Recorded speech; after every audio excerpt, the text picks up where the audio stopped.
ಎಲ್ಲರಿಗೂ ನಮಸ್ಕಾರ ಸ್ನೇಹಿತರೆ. ಹಿಂದೂ ಕ್ಯಾಲೆಂಡರ್ ಪ್ರಕಾರ ಈ ವರ್ಷ ರಾಮನವಮಿಯನ್ನ ಏಪ್ರಿಲ್ 6ರಂದು ಆಚರಿಸಲಾಗುತ್ತದೆ.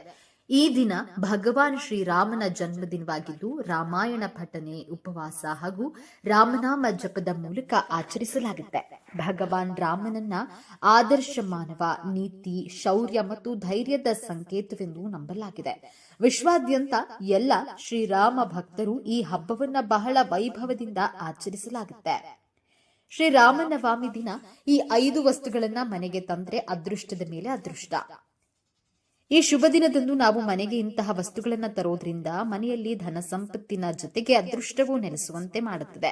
2025ರ ರಾಮನವಮಿ ದಿನದಂದು ನಾವು ಮನೆಗೆ ಯಾವೆಲ್ಲ ವಸ್ತುಗಳನ್ನ ತರಬೇಕು, ಶ್ರೀರಾಮನವಮಿ ದಿನ ಏನ್ ಮಾಡಬೇಕು, ಏನ್ ಮಾಡಬಾರ್ದು ಅಂತ ಸಂಪೂರ್ಣ ಮಾಹಿತಿಯನ್ನ ನೋಡೋಣ ಬನ್ನಿ. ಅದಕ್ಕೂ ಮುಂಚೆ ನೀವೇನು ನಮ್ಮ ಚಾನೆಲ್ಗೆ ಸಬ್ಸ್ಕ್ರೈಬ್ ಆಗಿಲ್ಲ ಅಂದ್ರೆ ಈಗಲೇ ಸಬ್ಸ್ಕ್ರೈಬ್ ಆಗಿ, ಹಾಗೆ ವಿಡಿಯೋಗೆ ಲೈಕ್ ಮಾಡಿ, ವಿಡಿಯೋವನ್ನು ಸ್ಕಿಪ್ ಮಾಡದೆ ಕೊನೆ ತನಕ ನೋಡಿ. ಎಲ್ಲರೂ ಭಕ್ತಿಯಿಂದ ಜೈ ಶ್ರೀರಾಮ್ ಅಂತ ಕಮೆಂಟ್ ಮಾಡಿ. ಭಗವಾನ್ ವಿಷ್ಣುವಿನ ಅವತಾರವಾದ ಶ್ರೀರಾಮನು ಜನಿಸಿದ ದಿನವನ್ನ ರಾಮನವಮಿ ಎಂದು ಆಚರಿಸಲಾಗುತ್ತೆ. ಈ ಹಬ್ಬವನ್ನ ಶ್ರೀರಾಮಚಂದ್ರನ ಹುಟ್ಟುಹಬ್ಬ ಮಾತ್ರವಲ್ಲದೆ ಸೀತಾ ಮಾತೆಯೊಂದಿಗಿನ ವಿವಾಹ ಮತ್ತು ಶ್ರೀರಾಮನ ಪಟ್ಟಾಭಿಷೇಕದ ದಿನವಾಗಿಯೂ ಆಚರಿಸಲಾಗುತ್ತೆ. ಈ ವಿಶೇಷ ದಿನ ಚೈತ್ರ ಮಾಸದ ಶುಕ್ಲ ಪಕ್ಷದ ನವಮಿಯಂದು ನಡೆಯುತ್ತದೆ. ಇದು ಸಾಮಾನ್ಯವಾಗಿ ಮಾರ್ಚ್ ಏಪ್ರಿಲ್ ತಿಂಗಳಲ್ಲಿ ಬರುತ್ತದೆ. ಈ ದಿನ ಶ್ರೀರಾಮನ ಭಕ್ತರು ಉಪವಾಸ ಕೈಗೊಂಡು ರಾಮಾಯಣವನ್ನ ಪಠಿಸುತ್ತಾರೆ, ಭಜನೆಗಳನ್ನ ಮಾಡ್ತಾರೆ. ಈ ವರ್ಷ ಶ್ರೀರಾಮನವಮಿ ಯಾವಾಗ?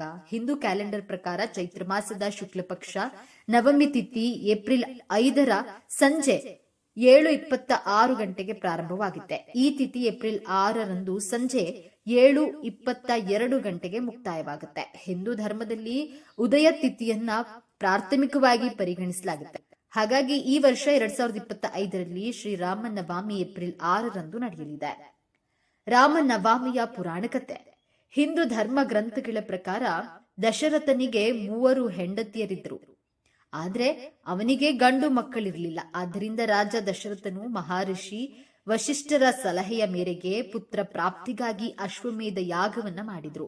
ಬಳಿಕ ಅವರು ಆಶೀರ್ವದಿಸಿದ್ದ ಪಾಯಸವನ್ನ ಅವನ ಹೆಂಡತಿಯರಿಗೆ ಕೊಡಲು ಹೇಳಿದ್ರು. ಬಳಿಕ ಪ್ರಸಾದವನ್ನ ಸೇವಿಸಿದ ನಂತರ ಪ್ರತಿಯೊಬ್ಬ ರಾಣಿಯೂ ಗರ್ಭಧರಿಸುತ್ತಾರೆ. ಕೌಸಲ್ಯೆಯು ರಾಮನಿಗೆ ಜನ್ಮವನ್ನ ನೀಡಿದ್ರೆ ಕೈಕೆಯು ಭರತನಿಗೆ ಜನ್ಮ ನೀಡ್ತಾಳೆ ಮತ್ತು ಸುಮಿತ್ರೆಯು ಲಕ್ಷ್ಮಣ ಮತ್ತು ಶತ್ರುಘ್ನನಿಗೆ ಜನ್ಮವನ್ನ ನೀಡಿದ್ಲು. ಅಂದಿನಿಂದ ಭಗವಾನ್ ಶ್ರೀರಾಮನ ಜನ್ಮ ದಿನವನ್ನ ವಿಶ್ವಾದ್ಯಂತ ಹಿಂದೂ ಭಕ್ತರು ಬಹಳ ವೈಭವದಿಂದ ಆಚರಿಸುತ್ತಾರೆ.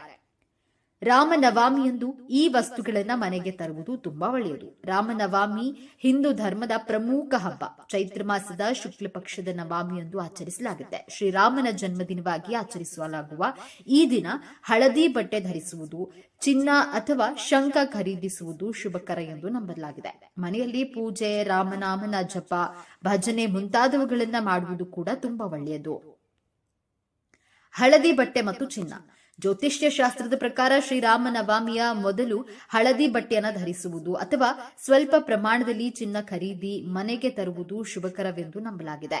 ಈ ಪ್ರಕ್ರಿಯೆಯಿಂದ ಲಕ್ಷ್ಮೀ ದೇವಿ ಸಂತೋಷ ಪಡುತ್ತಾಳೆ ಮತ್ತು ಭಕ್ತರ ಮನೆಯಲ್ಲಿ ಆರ್ಥಿಕ ವೈಭವ, ಸುಖ, ಸಂತೋಷಗಳು ಇರಲು ಆಶೀರ್ವಾದವನ್ನು ನೀಡುತ್ತಾಳೆ. ಹಳದಿ ಬಣ್ಣವು ಶಾಂತಿ, ಸಮೃದ್ಧಿ ಮತ್ತು ಧನವನ್ನು ಆಕರ್ಷಿಸುತ್ತದೆ ಎಂದು ಧಾರ್ಮಿಕವಾಗಿ ನಂಬಲಾಗುತ್ತದೆ. ಶಂಖ. ಶ್ರೀರಾಮನವಮಿಯಂದು ಶಂಖವನ್ನ ಖರೀದಿಸಿ ಮನೆಯಲ್ಲಿ ತರುವುದು ಕೂಡ ಶುಭಕರವೆಂದು ಪರಿಗಣಿಸಲಾಗಿದೆ. ಪೂಜಾ ಗೃಹದಲ್ಲಿ ಶಂಖವನ್ನ ಇರಿಸುವುದು ಪವಿತ್ರ ಹಾಗೂ ಶುಭಕರವಾದ ಕಾರ್ಯವೆಂದು ಭಾವಿಸಲಾಗುತ್ತದೆ. ಕೆಲವರು ದೇವತೆಗಳ ಪೂಜೆಯಲ್ಲಿ ಶಂಖವಿಲ್ಲದಿದ್ದರೆ ಆ ಪೂಜೆ ಅಪೂರ್ಣವೆಂದು ಪರಿಗಣಿಸುತ್ತಾರೆ. ಇದರಲ್ಲಿ ಹನುಮಂತನು ಪ್ರಮುಖವಾಗಿ ಬರ್ತಾನೆ. ಹಾಗಾಗಿ ಶ್ರೀರಾಮನವಮಿಯ ಮೊದಲು ಮನೆಯಲ್ಲಿ ಶಂಖವನ್ನ ತರುವುದು ಶುಭದಾಯಕವಾಗಿದೆ. ಅಕ್ಕಿ. ಅಕ್ಕಿಯನ್ನ ತಾಯಿ ಅನ್ನಪೂರ್ಣೇಶ್ವರಿಯ ಸ್ವರೂಪವೆಂದು ಪರಿಗಣಿಸಲಾಗುತ್ತೆ. ಈ ದಿನದಂದು ಅಕ್ಕಿಯನ್ನ ತಂದು ಒಂದು ಹಿತ್ತಾಳೆ ಅಥವಾ ತಾಮ್ರದ ತಟ್ಟೆಯಲ್ಲಿ ಒಂದು ಹಿಡಿಯಾಗುವಷ್ಟು ಹೊಸ ಅಕ್ಕಿಯನ್ನ ಹಾಕಿ ಅದರ ಮೇಲೆ ಅರಿಶಿಣ, ಕುಂಕುಮ, ಹೂವನ್ನ ಹಾಕಿ ಪೂಜಿಸಿ ಮಹಾಲಕ್ಷ್ಮಿಯ ಬಳಿ ಜೀವನದಲ್ಲಿ ಎಂದಿಗೂ ಧನ ಧಾನ್ಯದ ಕೊರತೆಯಾಗದಂತೆ ನೋಡಿಕೊಳ್ಳಲು ಪ್ರಾರ್ಥಿಸಬೇಕು. ನಂತರ ಅದರಲ್ಲಿ ಸ್ವಲ್ಪ ಅಕ್ಕಿ ಕಾಳುಗಳನ್ನ ನೀವು ಹಣ ಇಡುವ ಸ್ಥಳದಲ್ಲಿ, ಪರ್ಸ್ನಲ್ಲಿ, ಪಾಕೆಟ್ನಲ್ಲಿ ಇಟ್ಕೊಳ್ಳಿ. ಅರಿಶಿಣದ ಕೊಂಬು. ಅರಿಶಿಣವು ಲಕ್ಷ್ಮೀ ನಾರಾಯಣರಿಗೆ ತುಂಬಾನೇ ಪ್ರಿಯ. ಈ ಕಾರಣಕ್ಕಾಗಿ ಲಕ್ಷ್ಮಿ ಮತ್ತು ವಿಷ್ಣುವನ್ನ ಪೂಜಿಸುವಾಗ ಕಡ್ಡಾಯವಾಗಿ ಅರಿಶಿಣವನ್ನ ಬಳಸಲಾಗುತ್ತೆ. ಹಾಗಾಗಿ ಈ ದಿನದಂದು ಸಮಸಂಖ್ಯೆಯಲ್ಲಿ ಅಂದ್ರೆ 2, 4, 6, 8, 10, 12, 14, 16 ಹೀಗೆ ಅರಿಶಿಣದ ಕೊಂಬುಗಳನ್ನ ತಂದು ಒಂದು ಬಿಳಿ ದಾರಕ್ಕೆ ಅರಿಶಿಣದ ಕೊಂಬುಗಳನ್ನ ಕಟ್ಟಿ ತೋರಣದಂತೆ ಮಾಡಿಕೊಳ್ಳಿ. ನಂತರ ಈ ತೋರಣವನ್ನ ಮನೆಯ ಮುಖ್ಯ ದ್ವಾರಕ್ಕೆ ಕಟ್ಟಿ. ಇದರಿಂದ ಮನೆಯಲ್ಲಿ ಎಲ್ಲವೂ ಶುಭ ಫಲಗಳನ್ನ ನೀಡುತ್ತದೆ. ಇದನ್ನ ನೀವು ನಿಮ್ಮ ವ್ಯಾಪಾರ ವ್ಯವಹಾರ ಮಾಡುವಂತಹ ಸ್ಥಳದಲ್ಲೂ ಕಟ್ಟಬಹುದು. ಇದನ್ನ ನೀವು ವಿಶೇಷವಾಗಿ ಬ್ರಾಹ್ಮಿ ಮುಹೂರ್ತದಲ್ಲಿ ಅಥವಾ ಬೆಳಗ್ಗೆ 9 ಗಂಟೆಯ ಸಮಯದಲ್ಲಿ ಕಟ್ಟಬೇಕಾಗುತ್ತದೆ. ರಾಮನವಮಿ ಹಿಂದೂ ಧರ್ಮದ ಪವಿತ್ರ ಹಬ್ಬಗಳಲ್ಲಿ ಒಂದಾಗಿದೆ. ಚೈತ್ರ ಮಾಸದ 9ನೆಯ ದಿನ ಅಂದ್ರೆ ವರ್ಷದ ಮೊದಲ ತಿಂಗಳಿನಲ್ಲಿ ಬರುವಂತಹ ಹಬ್ಬ. ಈ ದಿನ ಶ್ರೀರಾಮಚಂದ್ರನ ಹುಟ್ಟು ಹಬ್ಬವನ್ನು ಬಹಳ ಅದ್ದೂರಿಯಾಗಿ ಆಚರಿಸಲಾಗುತ್ತೆ. ಈ ಹಬ್ಬದಂದು ಶ್ರೀರಾಮನ ಜೊತೆ ಹನುಮಂತನನ್ನ ಪೂಜಿಸೋದ್ರಿಂದ ಜೀವನದಲ್ಲಿ ಎಲ್ಲಾ ಕಷ್ಟಗಳು ದೂರವಾಗಿ ಜೀವನದಲ್ಲಿ ಸದಾ ಶಾಂತಿ ಸಂತೋಷ ನೆಲೆಸಿರುತ್ತದೆ ಎಂದು ನಂಬಲಾಗಿದೆ. ಪ್ರತಿ ವರ್ಷ ಚೈತ್ರ ಮಾಸದ ಶುಕ್ಲ ಪಕ್ಷದ ನವಮಿಯಂದು ಈ ಹಬ್ಬವನ್ನು ಆಚರಿಸಲಾಗುತ್ತೆ. ಈ ವರ್ಷ ಶ್ರೀರಾಮ ನವಮಿ ಏಪ್ರಿಲ್ 6ರಂದು ಬಂದಿದೆ. ರಾಮನವಮಿ ಪೂಜೆ ಮಾಡುವುದು ಹೇಗೆ? ರಾಮನವಮಿ ದಿನದಂದು ಮುಂಜಾನೆ ಎದ್ದು ಮೊದಲು ಸ್ನಾನ ಮಾಡಿ, ನಂತರ ಮನೆಯಲ್ಲಿ ಅಥವಾ ದೇವಸ್ಥಾನದಲ್ಲಿ ಶ್ರೀರಾಮನಿಗೆ ಪೂಜೆ ಮತ್ತು ಅಭಿಷೇಕವನ್ನ ಮಾಡಿ, ಶ್ರೀರಾಮನ ಪೂಜೆಯನ್ನ ಮಾಡಿ ಶ್ರೀಗಂಧ, ಹೂಗಳು, ಹೊಸ ಬಟ್ಟೆ ಇತ್ಯಾದಿಗಳನ್ನ ಅರ್ಪಿಸಿ. ಪಾಯಸವನ್ನ ರಾಮನಿಗೆ ಭೋಜನವಾಗಿ ಅರ್ಪಿಸಿ. ರಾಮನವಮಿಯಂದು ರಾಮಚರಿತ ಮಾನಸವನ್ನ ಓದುವುದು ಉತ್ತಮ. ಆದ್ರೆ ಸಮಯ ಕಡಿಮೆ ಇದ್ರೆ ಸುಂದರ ಕಾಂಡವನ್ನ ಓದುವುದು ಅತ್ಯಗತ್ಯ. ಇದು ಮನೆಯಲ್ಲಿ ಸಮೃದ್ಧಿ ಮತ್ತು ಸಂತೋಷವನ್ನ ತರುತ್ತದೆ. ರಾಮನವಮಿಯ ದಿನದಂದು ಗಂಗಾಜಲದ ಬಟ್ಟಲನ್ನ ಇಟ್ಟುಕೊಂಡು ರಾಮರಕ್ಷ ಮಂತ್ರವನ್ನ 108 ಬಾರಿ ಜಪಿಸಿ. ಎಲ್ಲಾ ನಕಾರಾತ್ಮಕತೆಯನ್ನ ಹೋಗಲಾಡಿಸಲು ಈ ನೀರನ್ನ ಮನೆಯ ಮೂಲೆ ಮೂಲೆಗಳಲ್ಲಿ ಸಿಂಪಡಿಸಿ. ಸನಾತನ ಸಂಪ್ರದಾಯದಲ್ಲಿ ಚೈತ್ರ ಮಾಸದ ಶುಕ್ಲ ಪಕ್ಷದ ನವಮಿಯಂದು ಶ್ರೀರಾಮನನ್ನ ವಿಶೇಷವಾಗಿ ಪೂಜಿಸಲಾಗುತ್ತದೆ. ಹಿಂದೂ ನಂಬಿಕೆಯ ಪ್ರಕಾರ ಶ್ರೀರಾಮನು ಈ ನವಮಿಯಂದು ಅಯೋಧ್ಯೆಯಲ್ಲಿ ಜನಿಸಿದನು. ಈ ಕಾರಣಕ್ಕಾಗಿಯೇ ರಾಮನವಮಿಯಂದು ಉಪವಾಸ ಮತ್ತು ಪೂಜೆಯನ್ನ ಮಾಡಿದರೆ ಪುಣ್ಯ ಲಭಿಸುತ್ತದೆ. ಈ ದಿನದಂದು ಶ್ರೀರಾಮನನ್ನ ಪೂಜಿಸುವ, ಜಪಿಸುವ ಮತ್ತು ಉಪವಾಸ ಮಾಡುವ ವ್ಯಕ್ತಿಯು ಎಲ್ಲಾ ಸಂತೋಷವನ್ನ ಪಡೆಯುತ್ತಾನೆ ಎಂದು ನಂಬಲಾಗಿದೆ. ರಾಮನವಮಿಯ ಪೂರ್ಣ ಪುಣ್ಯವನ್ನ ಪಡೆಯಲು ಉಪವಾಸ ಮತ್ತು ಪೂಜೆ ಮಾಡುವಾಗ ಏನು ಮಾಡಬೇಕು ಮತ್ತು ಏನು ಮಾಡಬಾರದು ಎಂದು ತಿಳಿಯೋಣ. ರಾಮನವಮಿ ಪೂಜೆಯಲ್ಲಿ ಏನ್ ಮಾಡಬೇಕು? ಶ್ರೀರಾಮನ ವ್ರತವನ್ನ ಆಚರಿಸುವ ವ್ಯಕ್ತಿಯು ಸೂರ್ಯೋದಯಕ್ಕೆ ಮುಂಚಿತವಾಗಿ ಬೆಳಗ್ಗೆ ಬೇಗನೆ ಎದ್ದು ಸ್ನಾನ ಮತ್ತು ಧ್ಯಾನದ ನಂತರ ತಾಮ್ರದ ಪಾತ್ರೆಯೊಂದಿಗೆ ಸೂರ್ಯ ದೇವರಿಗೆ ಜಲವನ್ನ ಅರ್ಪಿಸಬೇಕು. ರಾಮನವಮಿಯ ದಿನದಂದು ಶ್ರೀರಾಮನ ವಿಗ್ರಹ ಅಥವಾ ಚಿತ್ರದೊಂದಿಗೆ ಶ್ರೀರಾಮಚರಿತ ಮಾನಸವನ್ನ ಪೂಜಿಸಬೇಕು. ಅದು ಅವನ ಸದ್ಗುಣವನ್ನ ಸ್ತುತಿಸುತ್ತದೆ. ಶ್ರೀರಾಮನ ಪೂಜೆಯಲ್ಲಿ ಹಳದಿ ಬಟ್ಟೆ, ಹಳದಿ ಹೂವುಗಳು ಮತ್ತು ಹಳದಿ ಚಂದನವನ್ನ ಅರ್ಪಿಸಬೇಕು. ಹಿಂದೂ ನಂಬಿಕೆಯ ಪ್ರಕಾರ ತುಳಸಿ ದಳವಿಲ್ಲದೆ ರಾಮನ ಆರಾಧನೆಯು ಅಪೂರ್ಣವೆಂದು ಪರಿಗಣಿಸಲಾಗಿದೆ.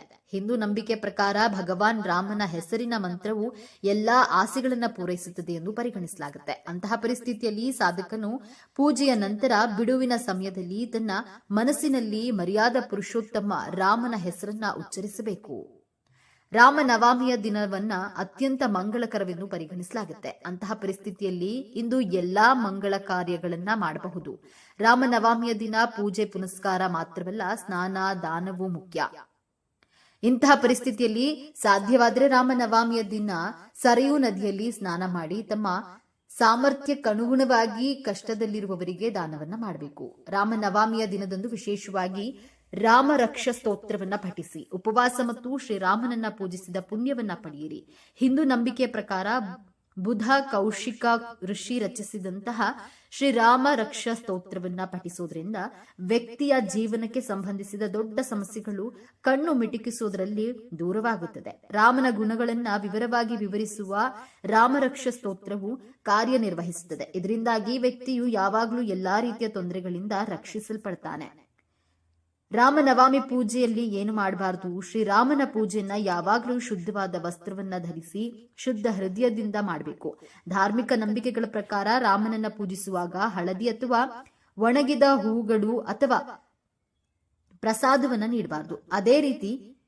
ಅದೇ ರೀತಿ ಪೂಜೆ ಮಾಡುವಾಗ ದೀಪ ಆರಿ ಹೋದ್ರೆ ಮತ್ತೆ ಅದನ್ನ ಹಚ್ಚಬಾರದು ಮತ್ತು ಹೊಸ ದೀಪವನ್ನ ತರಬೇಕು. ರಾಮನವಮಿಯ ದಿನ ಪ್ರತೀಕಾರವಾದ ಪದಾರ್ಥಗಳು ಅಂದ್ರೆ ಈರುಳ್ಳಿ, ಬೆಳ್ಳುಳ್ಳಿ, ಮಾಂಸ, ಮದ್ಯ ಇತ್ಯಾದಿಗಳನ್ನ ತಪ್ಪಾಗಿಯೂ ಸೇವಿಸಬಾರದು. ರಾಮನವಮಿಯಂದು ವ್ರತವನ್ನ ಆಚರಿಸುವ ಸಾಧಕರು ತಪ್ಪಾಗಿಯೂ ಯಾರ ಬಗ್ಗೆಯೂ ಕೆಟ್ಟ ಭಾವನೆಯನ್ನ ಹೊಂದಬಾರದು ಮತ್ತು ಬ್ರಹ್ಮಚರ್ಯವನ್ನ ಆಚರಿಸುವ ಮೂಲಕ ಉಪವಾಸವನ್ನ ಪೂರ್ಣಗೊಳಿಸಬೇಕು. ರಾಮನವಮಿಯ ದಿನದಂದು ಯಾರೊಂದಿಗೂ ಜಗಳವಾಡಬಾರದು ಅಥವಾ ಯಾರನ್ನು ಅವಮಾನಿಸಬಾರದು. ಉಪವಾಸದ ಬಳಿಕ ಏನ್ ತಿನ್ನಬೇಕು, ದೇಹದಲ್ಲಿ ಅನೇಕ ವಿಷಕಾರಿ ಅಂಶಗಳು ಸಂಗ್ರಹವಾಗುತ್ತವೆ ಮತ್ತು ಉಪವಾಸವನ್ನ ಮುರಿದ ನಂತರ ಇದಕ್ಕಾಗಿ ನೀವು ಆರೋಗ್ಯಕರ ದ್ರವವನ್ನ ತೆಗೆದುಕೊಳ್ಳಬಹುದು. ನೀವು ತೆಂಗಿನ ನೀರು, ಜೀರಿಗೆ ನೀರು, ಮೆಂತ್ಯ ನೀರು ಮತ್ತು ನಿಂಬೆ ನೀರನ್ನ ಸಹ ತೆಗೆದುಕೊಳ್ಳಬಹುದು. ಇದಲ್ಲದೆ ಇದು ನಿಮ್ಮ ದೇಹಕ್ಕೆ ಸಾಕಷ್ಟು ವಿಶ್ರಾಂತಿಯನ್ನು ನೀಡುತ್ತದೆ. ಇದರ ನಂತರ ನೀವು ಸೌತೆಕಾಯಿ, ಪಪ್ಪಾಯಿ ಅಥವಾ ಹಣ್ಣಿನ ಸಲಾಡ್ ಅನ್ನ ತಿನ್ನಬಹುದು. ಪ್ಯಾಕ್ ಮಾಡಿದ ಜ್ಯೂಸ್ ಅನ್ನ ಕುಡಿಯಬೇಡಿ. ಈ ವಿಡಿಯೋ ನಿಮಗೆ ಇಷ್ಟವಾಗಿದ್ರೆ ಲೈಕ್ ಮಾಡಿ, ಶೇರ್ ಮಾಡಿ. ಇನ್ನೂ ಹೆಚ್ಚಿನ ಉತ್ತಮ ಮಾಹಿತಿಗಾಗಿ ತಪ್ಪದೆ ನಮ್ಮ ಚಾನೆಲ್ ಅನ್ನ ಸಬ್ಸ್ಕ್ರೈಬ್ ಮಾಡಿಕೊಳ್ಳಿ. ಎಲ್ಲರೂ ಭಕ್ತಿಯಿಂದ ಜೈ ಶ್ರೀರಾಮ್ ಅಂತ ಕಾಮೆಂಟ್ ಮಾಡಿ. ಧನ್ಯವಾದಗಳು.